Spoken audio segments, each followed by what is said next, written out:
اعوذ باللہ من الشیطان الرجیم بسم اللہ الرحمن الرحیم الحمد للہ الذی لا یبلغ مدحتہ القائلون ولا یحصی نعماءہ العادون ولا یعدی حقہ المجتہدون الذی لیس لصفتہ حد محدود ولا نعت موجود ولا وقت معدود ولا اجل ممدود فطر الخلائق بقدرته ونشر الرياح برحمته الصلاة والسلام على الرسول المسدد المصطفى العمجد المحمود الأحمد سیدنا و مولانا و مولا الکونین جد الحسن والحسین عانی ابو القاسم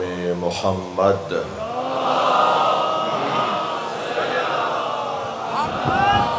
وآلہ الطیبین الطاہرین المعصومین الذین قال اللہ انما یرید اللہ لیذہب عنکم الرجس اہل البیت ویطہرکم تطہیرا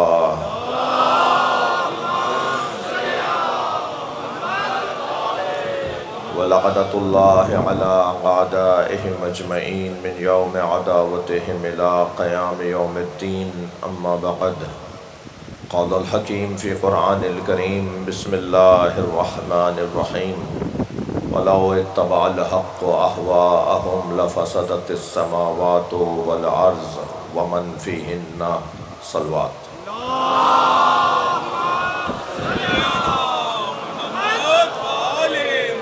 اس سے بلند صلوات ہدیہ کریں۔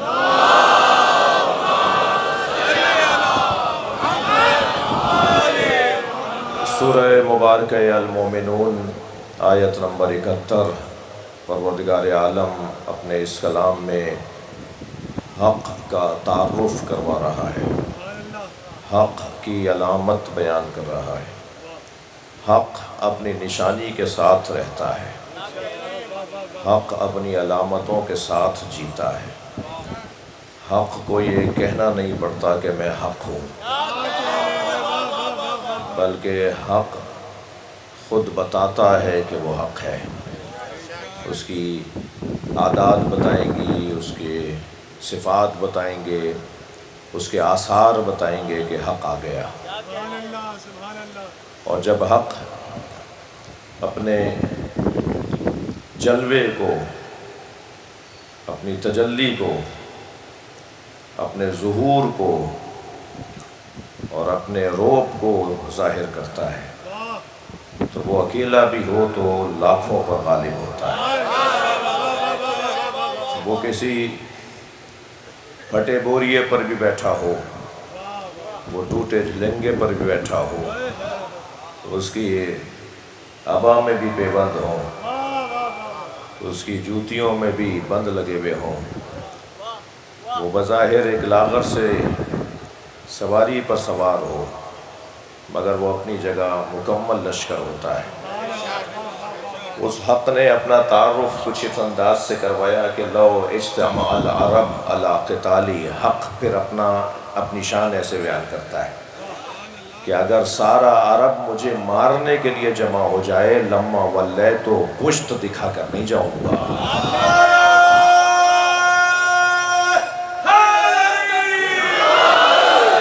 عزیزان گرامی، پروردگار عالم اس سائے کریمہ میں اس وجود نازنین کا اور اس وجود حق کا تعارف کروا رہا ہے۔ نشانی یہ ہے کہ وَلَوْ اتَّبَعَ الْحَقُّ أَهْوَاءَهُمْ، اگر حق نے ان کی خواہشات کی پیروی کر لی ہوتی لَفَسَدَتِ السَّمَاوَاتُ وَالْأَرْضُ وَمَنْ فِيهِنَّ، تو آسمانوں اور زمینوں میں اور جو کچھ ان کے درمیان ہے وہ سب تباہ ہو جاتا، مگر زمین رکی ہوئی ہے، آسمان ٹھہرا ہوا ہے، یہ پوری کائنات اپنے تمام تر آب و تاب کے ساتھ سانس لے رہی ہے، تو ماننا پڑے گا کہ قاعدے کے مطابق حق نے کسی کی خواہشات کی پیروی نہیں کی۔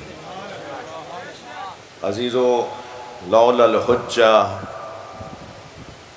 اگر حجت خدا نہ ہو لساخت الارض علی اہلہا، تو اگر حجت خدا نہ ہو تو زمین اپنے اہل کو کھا جائے۔ یہ زمین پھٹ پھٹ کر اپنے اہل کو نہیں کھا رہی، اس کا مطلب یہ ہے کہ کوئی اس کا صاحب ہے، کوئی اس کا مالک ہے، کوئی اس کے اوپر حجت خدا ہے، اس کی بقا کا ضامن کوئی ہے۔ کسی کی وجہ سے زمین ٹھہری ہوئی ہے، کسی کے سبب سے یہ امن و امان باقی ہے۔ لہذا کل تک کی گفتگو یہ رہی کہ وہ جو حق ہے وہ ہمیشہ سربلند رہتا ہے، اس کے انتخاب کا حق اسی کو ہے جو اس کا خالق ہے۔ اس کا انتخاب وہ لوگ نہیں کر سکتے کہ جو کسی کے دل کے حال سے آشنا نہ ہو۔ میں لفظوں کو اور بہتر کرتا ہوں، کیوں ہم امام کا انتخاب نہیں کر سکتے؟ ہم اپنے لیے اپنا رہنما کیوں نہیں چن سکتے؟ ہم اپنا ہادی خود سے کیوں نہیں منتخب کر سکتے؟ ہمیں حق کیوں نہیں ہے کہ ہم اپنا الہ خود طے کر لیں کہ ہمارا اللہ کون ہے؟ ہمیں حق کیوں نہیں ہے کہ ہم ہادی مطلق اللہ کو منتخب کر لیں؟ ہمیں یہ حق حاصل نہیں ہے۔ بات ہو چکی، میں اپنے روز آنے والے دوستوں کے وقت کو اس مضمون پہ دوبارہ مکررن نہیں روکنا چاہوں گا۔ اللہ کے نبی کا انتخاب بھی ہمارا کام نہیں ہے، ہم نبیوں اور رسولوں کو منتخب نہیں کر سکتے۔ پھر جیسے ہم نبیوں کو منتخب نہیں کر سکتے، رسولوں کا انتخاب ہم نہیں کر سکتے، اللہ رسول کے اس مفہوم انتخاب کے بعد ہم نبی کے جانشین کا انتخاب بھی خود نہیں کر سکتے۔ ہمیں یہ اختیار نہیں ہے۔ قرآن مجید میں ایک آدھ دو دفعہ نہیں بلکہ اللہ کا قاعدہ قانون یہی ہے، اس نے بار بار اس بات کا ذکر کیا ہے کہ حتیٰ اگر ظاہری طور پر بادشاہ اور حاکم، جبکہ وہ معصوم، حضرت طالوت معصوم تھے، حضرت طالوت نبی تھے، رسول تھے، یہ طے ہے کہ وہ رسول نہیں تھے، وہ نبی نہیں تھے، وہ معصوم نہیں تھے، مگر ایک نبی کی طرف سے ان کی نبوت میں ایک حاکم کا انتخاب ہو رہا تھا۔ تو نبی کی جانب سے ایک حاکم کے انتخاب کا بھی اللہ نے اس نبی کو انتخاب کرنے کا حق نہیں دیا تھا۔ اللہ نے کہا تھا کہ تم کہہ دو کہ میری جانب سے یہ تمہارا حاکم ہے، جبکہ وہ نہ نبی ہے۔ صلوات پڑھیں ذرا محمد و آل محمد۔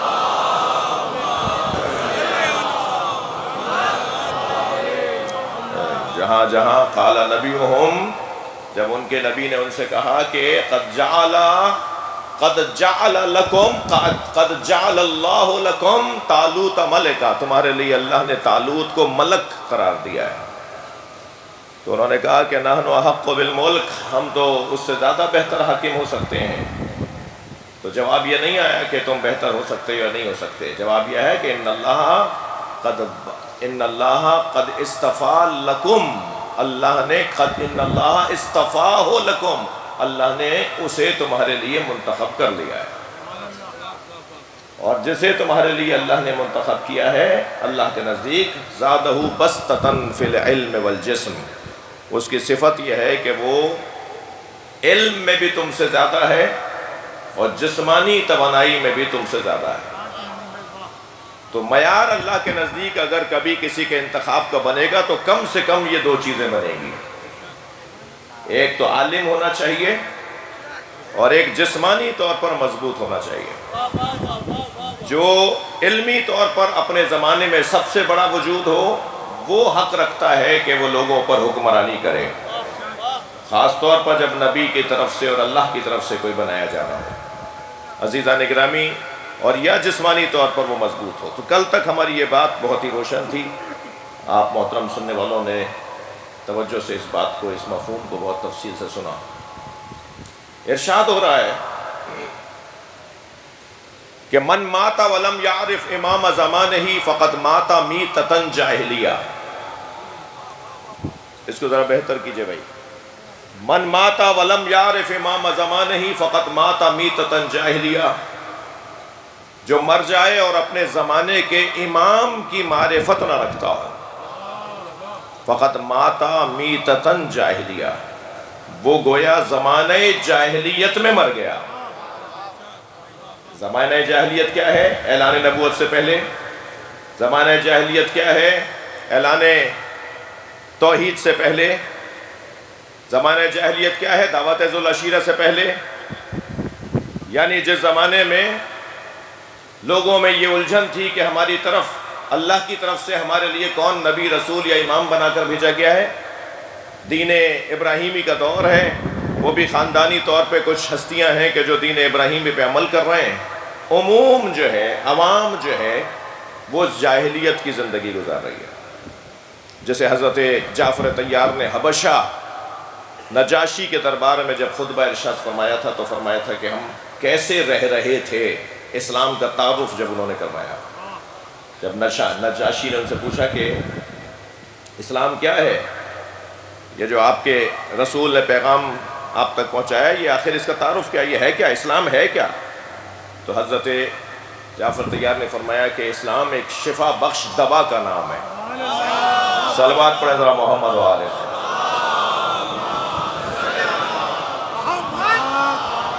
فرمایا کہ ہم ذرا سی بات پر، معمولی سی بات پر صدیوں سال ہائے سال ایک دوسرے کا خون بہاتے رہتے تھے. ہمارے ہاں بیٹیوں کو ذلیل، خواتین کو حقیر جانا جاتا تھا. ہمارے ہاں پڑوسیوں کے لیے کوئی حقوق نہیں تھے. ہم ایک دوسرے کے لیے موت بن کر ایک دوسرے کے ساتھ رہتے تھے. کوئی تہذیب، کوئی اقدار، کوئی اخلاقیات ہمارے یہاں حاکم نہیں تھے. ہم بظاہر انسان کہلاتے تھے مگر ہمارے ہاں جانوروں سے زیادہ بے ہنگمی تھی اور حیوانیت کا دورہ تھا. ایسے میں ایک وجود سامنے آتا ہے اور اس نے آ کر کہا میں اللہ کا رسول ہوں اور اللہ نے تمہارے لیے مجھے بھیجا ہے اور اللہ نے تمہارے لیے مجھے یہ کہہ کر بھیجا ہے. پھر اس پر قرآن کی آیات نازل ہونے لگیں اور پھر اس نے ان آیات کو پڑھ کر ہمیں آدمی اور گوشت کے لوٹھڑے سے انسان بنا ڈالا. تو وہ جو زمانے جاہلیت جو ابھی، صلوات پڑھیں ذرا محمد و آلہ.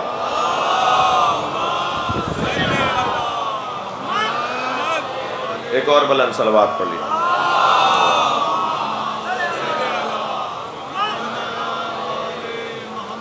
اس سے بلند صلوات.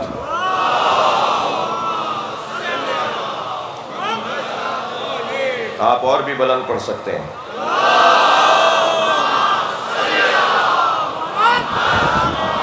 ماشاءاللہ بہت بڑا مجمع ہے، مکمل تقریباً شرکت بھرپور ہے. اس سے اور بلند صلوات.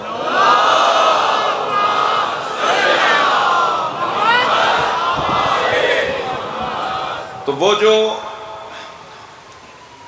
امام جس کی معرفت کے بغیر گویا مرنے والا، وہ جاہلیت کی موت مر رہا ہے، گویا زمانہ جاہلیت کی موت مر رہا ہے. من ماتا ولم یعرف امام زمانہ فقط ماتا میتۃ جاہلیہ. میرا محترم، میرا متوجہ مجمع، آپ کو ایک جملہ ہدیہ کرنے جا رہا ہوں. من ماتا ولم یعرف ہے. معرفت کے لیے ظہور ضروری نہیں ہے.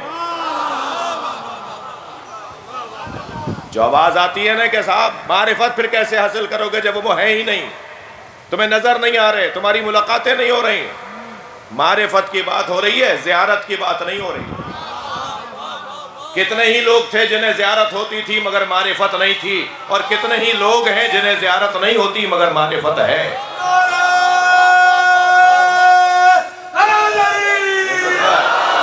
یہ ہو سکتا ہے کہ اگر ہمیں زیارت نہ ہو تو اس کی ہمیں معرفت حاصل ہو جائے. ہم اپنے امام، ابھی پچھلے محرم کے بعد اور اس محرم کے درمیان عالمی سطح پر ایک شخصیت کی رحلت ہوئی، اور اس کے بعد بعض لوگوں نے ہمارے درمیانی شک و شبہات کو ڈالنا شروع کیا کہ امام تو حاضر ہوتا ہے، امام کو تو حاضر ہونا چاہیے. امام کا حاضر ہونے کا کیا مطلب ہے؟ دو جملوں میں اپنے محترم مجمع کو متوجہ کرنا چاہوں گا، خاص طور پر جوانوں کو متوجہ کرنا چاہوں گا۔ ہمارا امام حاضر ہے، ظاہر نہیں ہے۔ حاضر ہونا اور ہے، ظاہر ہونا اور ہے۔ اتنا بڑا مجمع یہاں حاضر ہے یا نہیں؟ سب مجھ پہ ظاہر نہیں ہے؟ تھوڑی گردن ہلانا بات جا رہی ہو تو۔ اتنا بڑا مجمع یہاں حاضر ہے یا نہیں؟ سب ایک دوسرے پہ ظاہر نہیں ہے۔ جو حاضر ہو ضروری نہیں ہے وہ ظاہر بھی ہو۔ ہمارا امام حاضر ہے، ظاہر جب ہوگا جب ہم پہچاننے لگ جائیں گے۔ میں زیادہ اس موضوع پر بات نہیں کرنا چاہتا، ممبر عمومی ہے، سب کو جوڑنے کا کام اس ممبر کا کام ہے، لیکن صرف اتنا کہتا ہوا آگے بڑھوں گا کہ مکتب چلانا اور ہے، کمپنی چلانا اور ہے۔ یہ مکتب ہے جسے مکتب اہل بیت کہا جاتا ہے۔ صلوات ہدیہ کریں محمد و آل محمد۔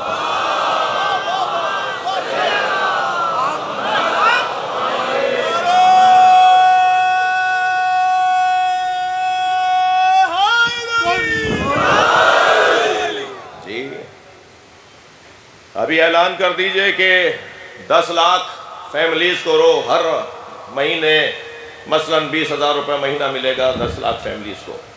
یہ 10 لاکھ فیملیاں جان مال قربان کرنے کو تیار ہو جائیں گی 10,000 روپے 20,000 روپے دینے والے پر۔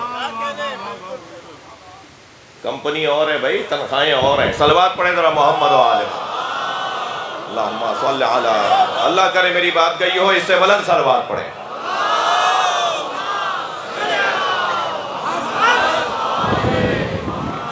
جی اگر کوئی اس انداز سے سوچ رہا ہے صاحب العصر کے لیے، اور اس انداز سے سوچ رہا ہے کسی اور شخصیت کے لیے، تو وہ کیا منہ دکھائے گا مولا کائنات کو؟ کیا مولا کائنات کے زمانے میں بھی ایسا ہی تھا؟ جی کہا شام کے حاکم سے، بات کر چکا ہوں میں، اس کی تکرار نہ ہو، ایک جگہ کر چکا ہوں کہ کتنے لوگ تمہاری اطاعت کرتے ہیں؟ کہا کہ یہ سب میری اطاعت کرتے ہیں۔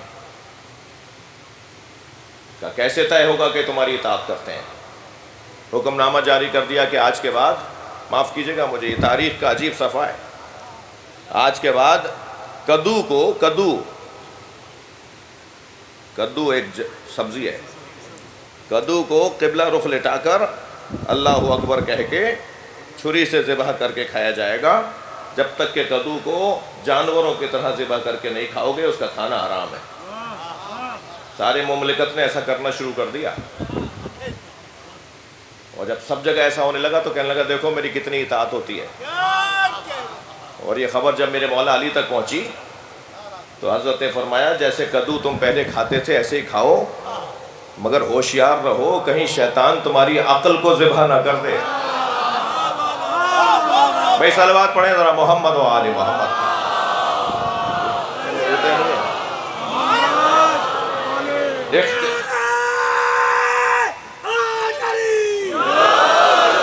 اختیارات کے ساتھ جینے کا حق دینا اور ہے، عقل اور عقلائی انداز سے جینے کا حق دینا اور ہے، با اختیار معاشرے کو لے کے چلنا اور ہے۔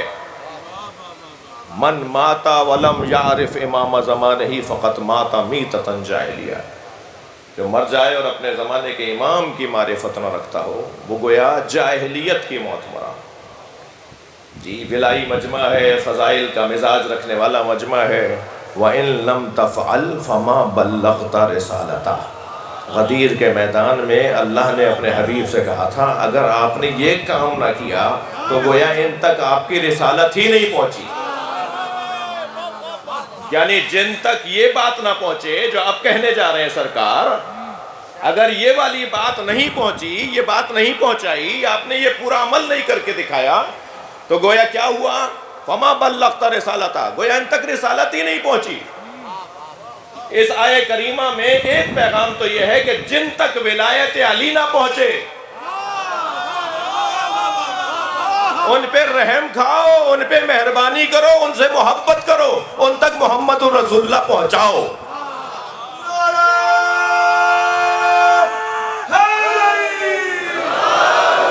بہت مشکل ہے. بغیر جس نے نہیں پہچانا اپنے زمانے کے امام کی گویا وہ معرفت نہیں رکھتا، گویا وہ جاہلیت کی موت مرا. یہ سنی شیعہ نے لکھا ہے. یہ حدیث وہ حدیث ہے کہ جو کتب تمام اسلامی کے اندر مسلمانوں کے تمام فرقوں کے اندر یہ حدیث کا اس کی تواتر کا ذکر ہے. جی عجیب حسین خوبصورت روایت آپ کو ہدیہ کرنے جا رہا ہوں. سورہ مبارکہ زاریات کی 54ویں آیت کی تفسیر پوچھی گئی میرے مولا امام حسین علیہ السلام سے.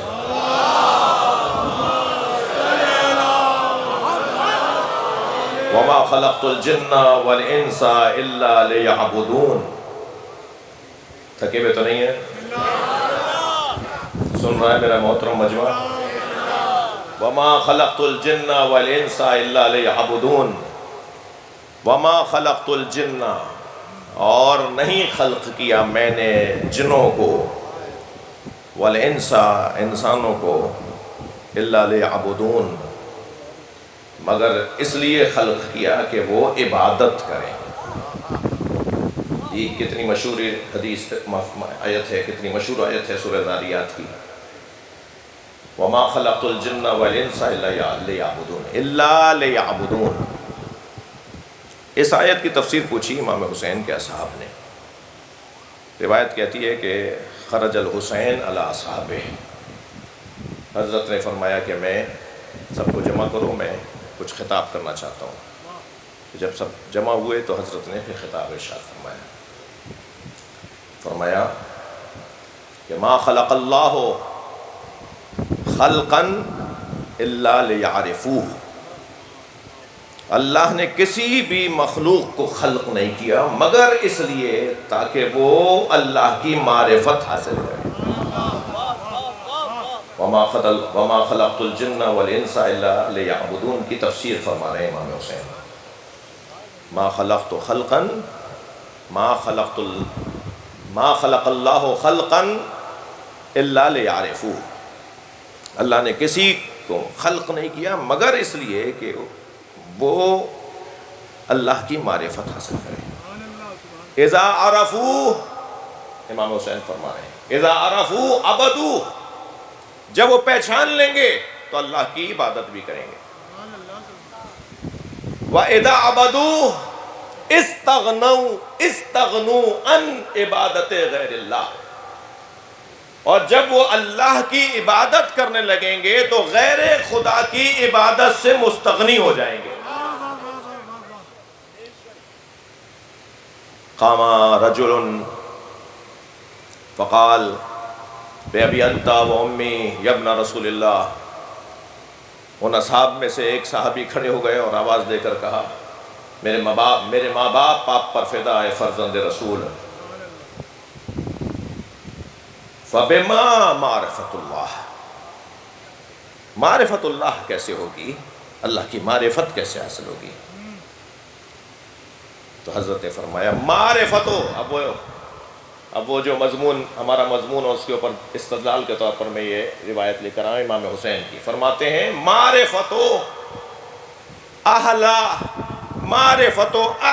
کل زمان امامہم. ہر شخص اپنے زمانے کے امام کو پہچان لے تو گویا اللہ کی معرفت حاصل کرے. جی الذی تجب طاعتہ.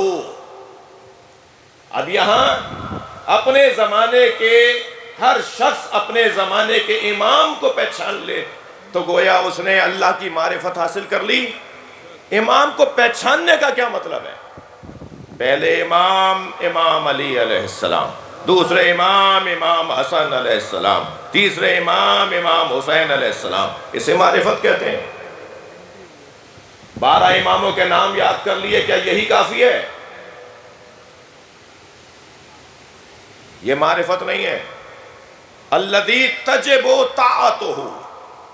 امام کی معرفت کا مطلب یہ ہے کہ اپنے اوپر اس امام کی اطاعت کو واجب سمجھے. صلوات پڑھیں ذرا محمد و آل محمد.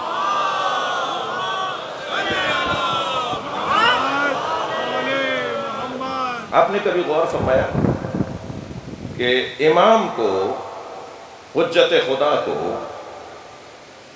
انتخاب کرنے کا عوام کو کیوں حق نہیں ہے؟ قرآن نے بتا کے فرمایا وَرَبُّكَ يَخْلُقُ وَيَخْتَارُ، اللہ ہی خلق کرتا ہے اور اللہ ہی منتخب کرتا ہے۔ اچھا، اللہ کیوں منتخب کرتا ہے؟ اس لیے کہ رَبُّكَ يَعْلَمُ مَا تُكِنُّ صُدُورُهُمْ، اللہ جانتا ہے کہ دلوں میں کیا گزر رہا ہے۔ بھائی اللہ دلوں کے راز جانتا ہے نا، تو اسی کو حق ہے کہ وہ انتخاب کرے جو دلوں کے راز جانتا ہو۔ اب جو دلوں کے راز نہیں جانتا اسے انتخاب کا حق بھی نہیں ہے۔ اب سوال میرا یہ ہے، آپ محترم سننے والوں سے ایک لمحہ فکریہ ہے جو اس بحث میں اور اس بیان کے اندر ایک منزل پر میں لے کر آیا ہوں، وہ یہ کہ جس امام کی معرفت گویا اس کی اطاعت کے وجوب کے مترادف ہے، یعنی امام کی معرفت کا مطلب ہی نہیں ہے مگر یہ کہ اس کی اطاعت واجب ہے۔ ایسا ہی ہے، یعنی میں نے اب تک یہی بات کی آپ سے، یعنی امام کی اطاعت واجب ہونا گویا اس کی معرفت ہے۔ امام کی معرفت کا مطلب پہلے امام سے لے کر 12ویں امام تک کے نام یاد کر لینا نہیں ہے، بلکہ امام کی معرفت کا مطلب یہ ہے، توجہ، امام کی معرفت کا مطلب یہ ہے کہ ان کی اطاعت واجب ہو۔ اب دیکھیے، جس کی اطاعت واجب ہے، جس کی اطاعت واجب ہے، اس کے لیے یہ کتنا روشن پیغام ہے کہ وہ مطاع مطلق ہے، یعنی جو وہ کرے گا، جو وہ کہے گا اسے ماننا لازم ہے، جو وہ بول دے اس پر عمل کرنا واجب ہے، جس سے وہ روکے اس سے رکنا واجب ہے، یعنی جس کی زندگی کے مطابق میری اور آپ کی زندگی گزرے، تو گویا میں نے اپنے زمانے کے امام کی معرفت حاصل کر لی اور گویا میں نے نبی کی نبوت کو سمجھ لیا اور گویا میں نے اللہ کی توحید کو مان لیا، تو کیا اب اسی امام کا حق نہیں ہے کہ وہ قسیم النار والجنہ کہلائے؟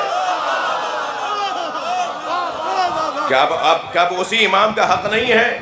یعنی اب اگر میں یوں کہہ دوں کہ وہ کسی کو اشارے کر کر کے کہے یا جنت سے اشارے کر کے کہے کہ یہ تیرا ہے اور دوزخ سے کہے یہ تیرا ہے، یہ زیادہ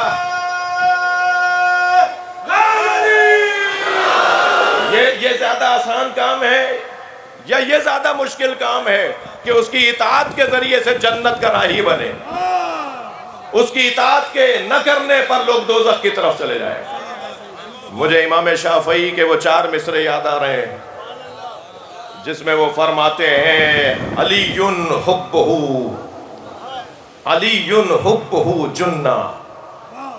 اب آپ دیکھیے 2 مصروں میں انہوں نے جیم نون تے کو 3 دفعہ استعمال کیا ہے اور تینوں مرتبہ علیحدہ مطلب میں استعمال کیا ہے۔ علی حبہ الجنہ، علی حبہ جنہ، علی وہ ہے جس کی محبت دوزخ کی ڈھال ہے۔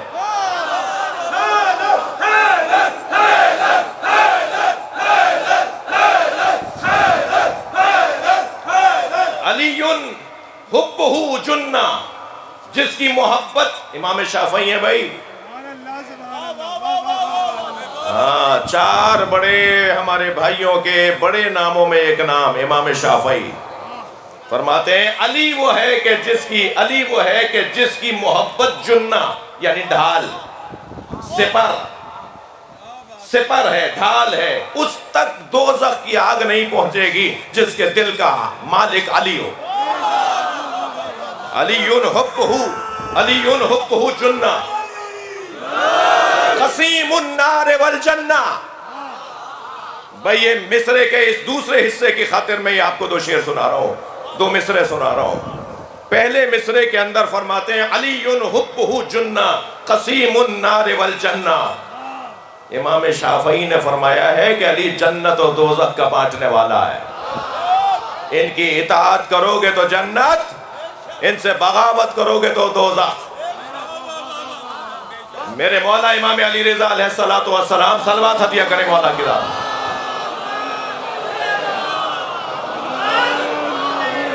کچھ بیچ میں 4-5 منٹ میرے ضائع ہو گئے، اگر میں 5 منٹ زیادہ بولوں تو برداشت کیجئے گا مجھے۔ جی میرے مولا کا دربار ہے اور امام الرشید برابر میں بیٹھا ہوا ہے کہ ایک مرتبہ کسی نے آواز دے کر کہا آپ کا عقیدہ یہ ہے کہ علی قسیم النار والجنہ؟ میرے مولا رضا نے فرمایا ہمارا عقیدہ ہی نہیں ہے، یہ فرمان مصطفیٰ ہے۔ یا علی انت قسیم النار والجنہ، یا علی تم جنت و دوزخ کے تقسیم کرنے والے ہو۔ تو مامون الرشید کی آواز آئی، سوال تو کسی اور نے کیا تھا مگر مامون الرشید کی برابر سے آواز آئی، اے فرزند رسول یہ حدیث مجھے سمجھ میں نہیں آتی۔ حضرت نے فرمایا تمہیں یہ حدیث سمجھ میں نہیں آتی تو میں ایک اور حدیث سناتا ہوں جو اس حدیث کو سمجھائے گی۔ ہاں جیسے قرآن کی ایک آیت دوسری آیت کی تفسیر کرتی ہے نا، ایسے نبی کی ایک حدیث دوسری حدیث کی تشریح کرتی ہے۔ حضرت نے فرمایا تمہیں یہ حدیث سمجھ میں نہیں آتی کہ علی جنت و دوزخ کے تقسیم کرنے والے ہیں؟ تو یہ حدیث تو سمجھ میں آتی ہے نا کہ سرکار نے فرمایا یا علی حب کا ایمان و بغض کا کفر، یا علی تم سے محبت کرنا ایمان ہے، تم سے محبت کرنا ایمان ہے، تم سے نفرت کرنا کفر ہے۔ جو علی سے محبت کرے گا مومن ہے، جنت میں جائے گا، جو علی سے نفرت کرے گا کافر ہے، دوزخ میں جائے گا۔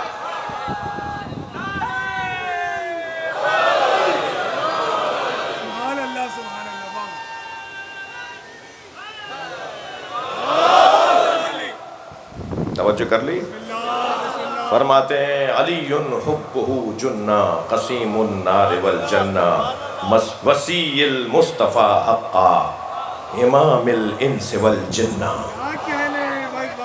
امام شافعی فرما رہے ہیں جنہ،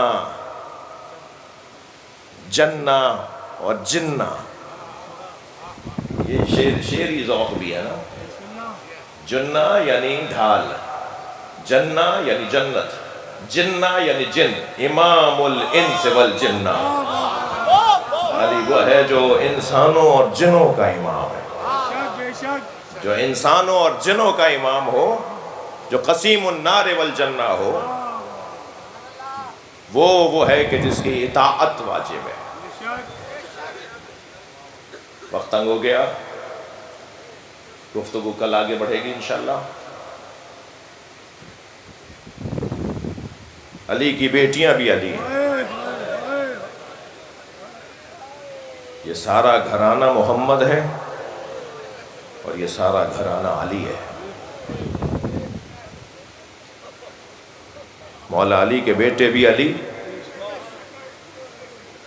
اور مولا علی کی بیٹیاں بھی علی۔ ایک بیٹی تو ایسی علی ہے جو زین للاب ہے، جو اپنے بابا کی زینت ہے۔ اجرکم اللہ۔ آمادہ ہو رہے ہیں آپ؟ 5 محرم کی مجلس ہے۔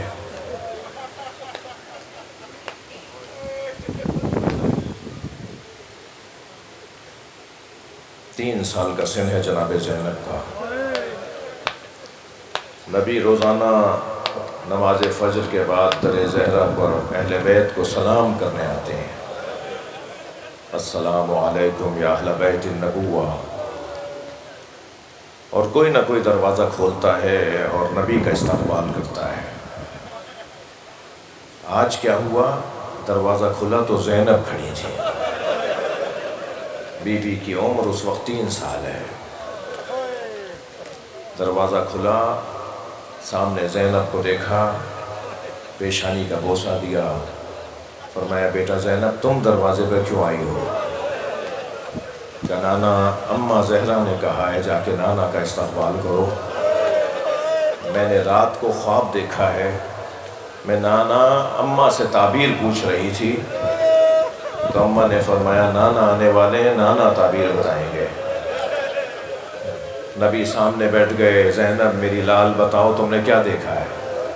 فرمایا نانا میں نے خواب میں دیکھا ہے ایک صحرا ہے، ایک بیابان ہے، اس میں تنہا ہوں۔ اجرکم اللہ، اجرکم اللہ، حق ہے ایسے بلند آواز سے رونے کا۔ نانا ایک صحرا ہے، میں اس میں تنہا ہوں، تیز آندھی چلتی ہے، اتنی تیز آندھی ہے کہ میرے پیر زمین سے اکھڑنے لگتے ہیں۔ مجھے ایک درخت نظر آتا ہے، میں نے اس کا سہارا لیا، مگر کچھ دیر کے بعد آندھی کے جھونکے سے وہ درخت بھی زمین سے اکھڑ گیا۔ اجرکم اللہ۔ نانا پھر مجھے دوسرا درخت نظر آیا، میں نے اس کا سہارا لیا، وہ درخت زمین سے اکھڑ گیا۔ پھر مجھے تیسرا درخت نظر آیا، میں نے اس کا سہارا لیا۔ تیز آندھی چلتی ہے، وہ درخت بھی زمین سے اکھڑ جاتا ہے۔ نانا دور دور تک کوئی سہارا نہیں تھا۔ نانا خواب یہاں مکمل ہو گیا ہوتا تو میں زحمت نہ دیتی۔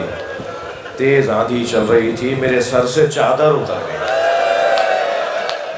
نبی کی آنکھوں میں آنسو آ گئے۔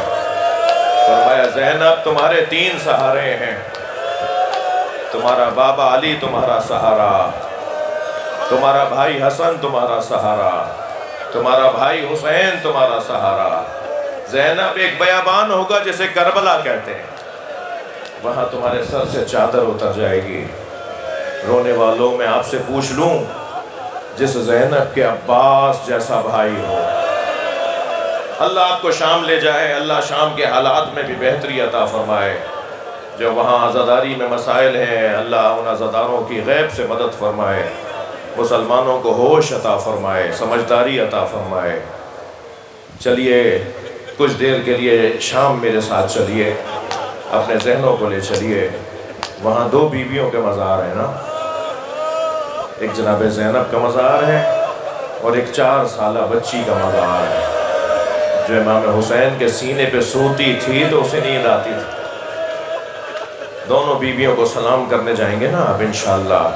جب جناب زینب کو سلام کرنے جائیں نا تو زیارت نامہ ضرور پڑھیے گا۔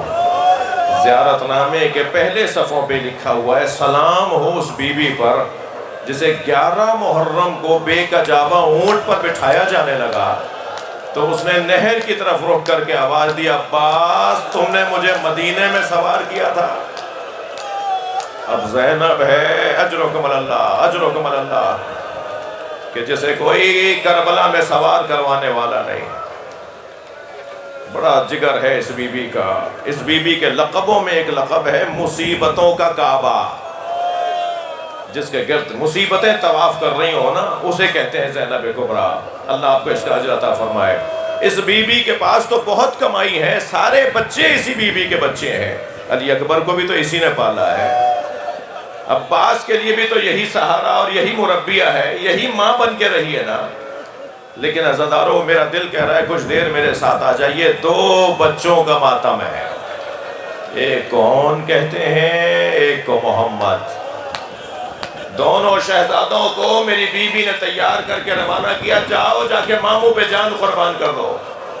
اور اون و محمد جب میدان کربلا میں اترے ہیں تو دونوں نے اس انداز سے اپنا جہاد کیا ہے۔ جب بھیجا تھا نا جناب زینب نے تو روانہ کرتے ہوئے فرمایا تھا کہ تم کیوں کہو کہ شیر خدا کے ولی کے ہیں، فوجیں پکار اٹھیں کہ نواسے علی کے ہیں۔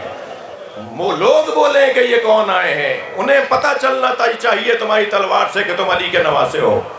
جہاد کرتے کرتے دونوں بچوں کی خبر آئی کہ دونوں بچے لڑتے لڑتے نہر فرات کے کنارے چلے گئے، تو بے چینی سے دیہڑی پر آ گئیں اور جناب فضہ سے کہا، فضہ عباس کو بلا لاؤ۔ جناب عباس آ کے کھڑے ہوئے، آقا زادی آپ نے مجھے یاد کیا، عباس بس اتنا جا کے ان بچوں کو آواز دے دو کہ اے اون و محمد تم لڑتے لڑتے جہاں چاہو جاؤ، مگر یاد رہے سکینہ پیاسی ہے، علی اصغر پیاسا ہے، میرا بھائی حسین پیاسا ہے۔ اجرکم اللہ۔ آپ نے گریہ کر لیا، مجلس ہو گئی عزادارو۔ دونوں شہزادوں نے اپنا جہاد کیا اور آخر زخموں کی تاب نہ لا کے گھوڑوں سے گرنا شروع ہوئے۔ امام حسین نے دونوں بچوں کے جنازے اٹھائے اور لائے ہیں گنج شہیدہ کی طرف۔ ساری بیویوں نے استقبال کیا مگر ان بچوں کی ماں نظر نہیں آئی۔ معلوم ہوا خیمے کی پشت پر میری بیوی سجدے کی حالت میں ہے اور تسبیح پڑھ رہی ہیں، شکران شکرا، یا اللہ تیرا شکر ہے تو نے میری قربانی کو قبول کر لیا۔ اللہ لعنت اللہ علی الظالمین۔ یا اللہ ان آوازوں پر رحمت نازل فرما، رونے والوں کی توفیقات میں اضافہ فرما، ہم سب کی عاقبت بخیر فرما، امور مسلمین کی اصلاح فرما، امام زمانہ کے ظہور میں تعجیل فرما۔